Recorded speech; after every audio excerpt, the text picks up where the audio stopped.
Cuba's not for everybody. Now on with the video. Hey, good morning everyone. Mike from Finding Fish. Welcome to Cuba. In this video, I'm going to be discussing two topics. Why Cuba might not be for you, and the time of season I like to come to Cuba where I can find the best value for money, and what it's like in that season. I've made these videos before, and you know, here we are again. I'm down here right now in September. They call it low season, where there might not be as many tourists. So for that purpose, they offer deep discounts for you to come and experience the island. Now, when you come here in low season, there's a reason why there's deep discounts. The resorts are half full, or they're a third full, or they're a quarter full. So for that, you're not going to have as much staffing, so your service might be slower. The food quality in the low season, it could be compromised. It could be slightly less than usual. Right now I'm staying at a resort, and from the last time I was here in November till now, I have noticed the food quality is not as good, to be totally honest with you. But then again, I'm paying slightly less than I did last time. So you have to keep that in mind if you're traveling to Cuba and you see a deep discount. You might come to Cuba in December, and because of the state of this country, the food quality might not be as good either. So I don't know, I don't have that crystal ball, but I have been here in higher seasons, paid more money, and the food quality is slightly better. One thing I want people to consider is when you're traveling anywhere, especially here, you've got to travel in the country you're in, not the country you want it to be, if that makes any sense to you. You can't come here and wish you're having North American standards in a country like this. It just doesn't happen. It doesn't happen in a lot of the countries I go to. We come from North America and we have an entitlement and expectation in our own country, and then we come here and we think that's going to be a continuation just because we're on holidays. The world doesn't function like that. You're going to the Cuba, so you better learn how to travel the country you're in, not the country you want it to be for your expectation and for your holiday. I read the reviews all the time, and some good, and lately some not so good. Everything from people flying down here at 6 a.m. and think they're getting an early check-in. It doesn't happen. If the check-in time is 4 o'clock, it's 4 o'clock. If you get your room at 3:30, I'd consider that a bonus. But I think people just have to take your expectation, what you really want, and what you really pay, and try to find some middle ground there. The next thing is what you pay and where you stay kind of might determine the quality of your hotel room experience. Sometimes if you're paying $500, $600, $700, yeah, you know what? Your sheets are not going to be the best in your room. Your bed might be pretty firm. There might be chip paint all over the place. There could be some issues like that. So just keep that in mind if you're coming. I don't know how the star system works in the hotels, and I really don't care. I kind of been to enough resorts in my lifetime to know if I'm paying $700, this is what it's probably going to look like. If I'm paying $1,200 and $1,300 for low season, I'd have a different expectation. So just keep that in mind. Some of the issues that the resorts are facing, not all, but some, are water issues. Right now, during my stay, I think we've lost water for a full day, and then I've had some partial issues in my room, on and off, on and off. It does not faze me, but it does faze people here that are first, second, third timers to Cuba that don't understand the ebbs and flows of this country, because this country is dealing with one shortage to another, to another, to another, whether it's food, water, hydro. We got fly problems, you got mosquitoes, you've got issues with your room, your door doesn't lock properly. That's the day in, the day outs, the ebb and flows of coming to some of these resorts. Not to say all the resorts are equal, but when you're looking at some of the fantastic deals, that's what you could experience. Sometimes the hotels are dated, you got chip paint, you got dimly lit walkways, maybe dimly lit hallways.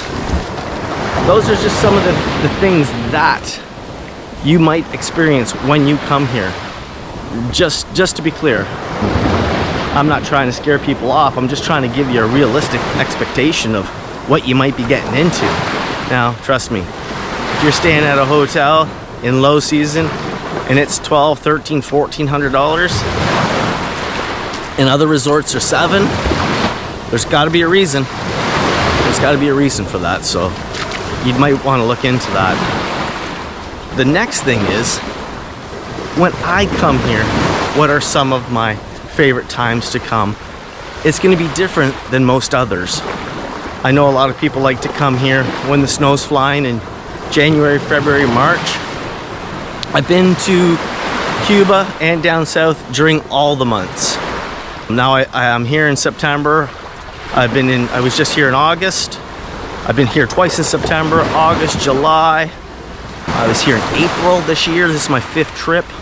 I'm back again probably November, December. That'll be my 35th trip, so I've hit all the seasons. But for me, my favorite seasons are the low seasons. That's when you have less people here. You have prettier sunsets, because when you have low season, there could be a lot of rain, there could be clouds, there could be storms, but they create amazing sunsets and clouds and lightning. And yes, you're probably gonna get rain, but I'm okay with that.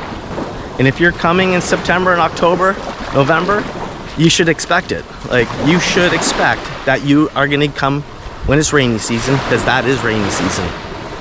When you have rainy season, you're gonna have more mosquitoes and you're gonna have more flies. That's just the way it goes. Now, I see the planes going over, doing all their smoky stuff, whatever that is. I'd honestly rather bring my own bug spray than to have that happen. Or the tractor that goes around doing the smoke fest in the resort. I can't see that being good for us. So for me, I'd just rather bring my own bug spray and not have that. And I enjoy outdoor eating versus indoor eating. I find there's less flies when I eat outside, but that's just me. I don't like eating inside buildings at all. I come to Cuba for warmth and for sunshine. If I'm gonna sit inside, I might as well go to a restaurant in my own country and do that. So for me, I'd rather always eat outside. And if you're eating outside, well, you're gonna have flies and mosquitoes. We have it in our own country, so we're gonna have it here for sure. When I do fly down here in September, it is quiet. It's quieter, especially at some of the resorts with the longer bus rides. And I actually kind of like that. I'm here right now at the Flamenco, and it's the end of September, and it's very busy, which is great. It's a bigger resort, it's a kids resort. I'm traveling with my son, so we came here because he probably would want to hang out and do things with other kids. But if it's me and my wife, we like the adults only. They are quieter though. They are very quiet.